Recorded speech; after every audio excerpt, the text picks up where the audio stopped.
युवा पिढीमध्ये वाचनाची चळवळ वाढीला लागावी यासाठी राज्य शासन आणि ग्रंथालय अधिकारी विभागाच्या वतीनं दरवर्षी ग्रंथोत्सव आयोजित केला जातो। मात्र हा ग्रंथोत्सव केवळ कागदोपत्रीच यशस्वी ठरतो। ग्रंथोत्सवामध्ये सहभागी होणाऱ्या घटकांना कोणत्याही सोयीसुविधा दिल्या जात नाहीत। ग्रंथोत्सवामध्ये शाळा महाविद्यालयातील विद्यार्थ्यांचा सहभाग असावा या दृष्टीने कसलंही नियोजन केलं जात नाही।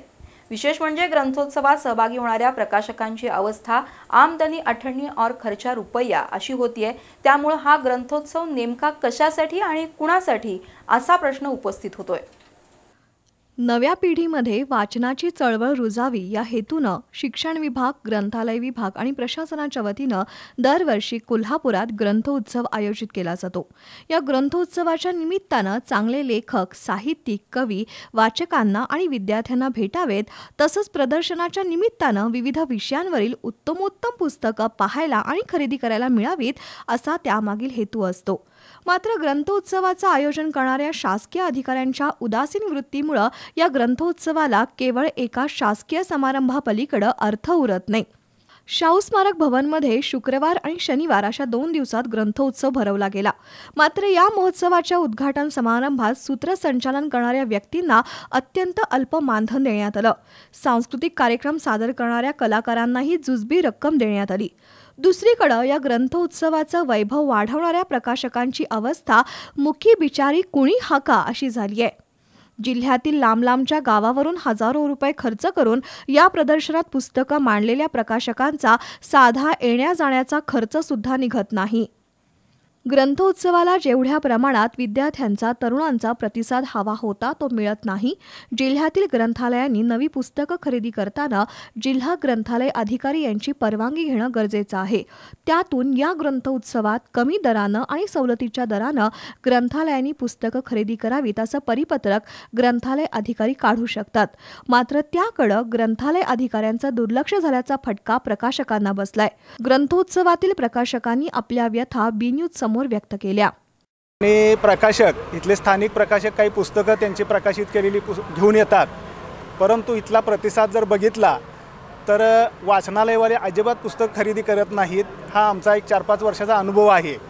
आणि वाचनालयानं जे दर्जेदार पुस्तकं खरेदी करण्याऐवजी दर्जाहीन पुस्तकं खरेदी केल्यामुळं वाचक वाचनालयाकडे फिरकत नाही असं माझं ठाम मत आहे।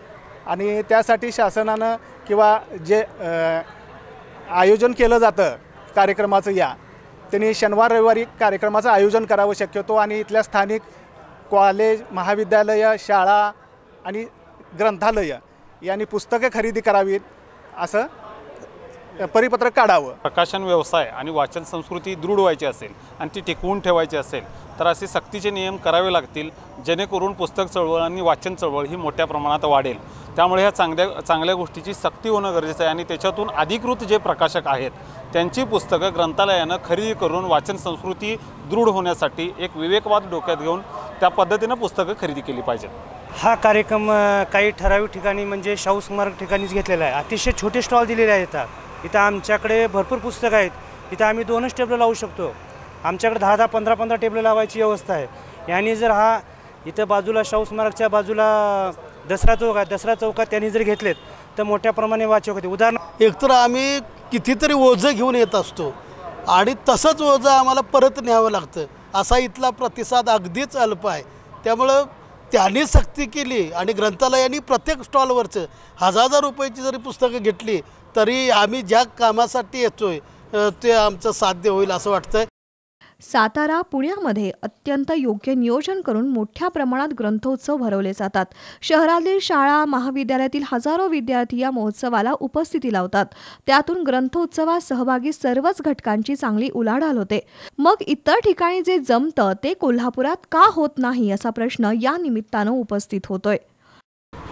सामर्थ्य आहे ग्रंथोत्सवाचे, सामर्थ्य आहे ग्रंथोत्सवाचे, जो जे करील तयाचे, परंतु तेथे इच्छाशक्तीचे अधिष्ठान पाहिजे।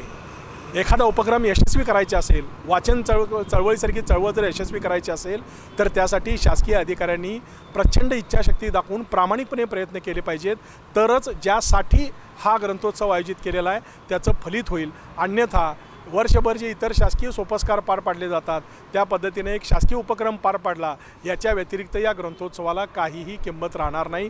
ज्यांच्यापर्यंत हे पोचायला पाहिजे ते खऱ्या अर्थानं सगळे घटक या ग्रंथोत्सवापासून वंचित राहतील यात शंका नाही. बी न्यूजसाठी कॅमेरामन राहुल जगतापसह ताज मुल्लानी.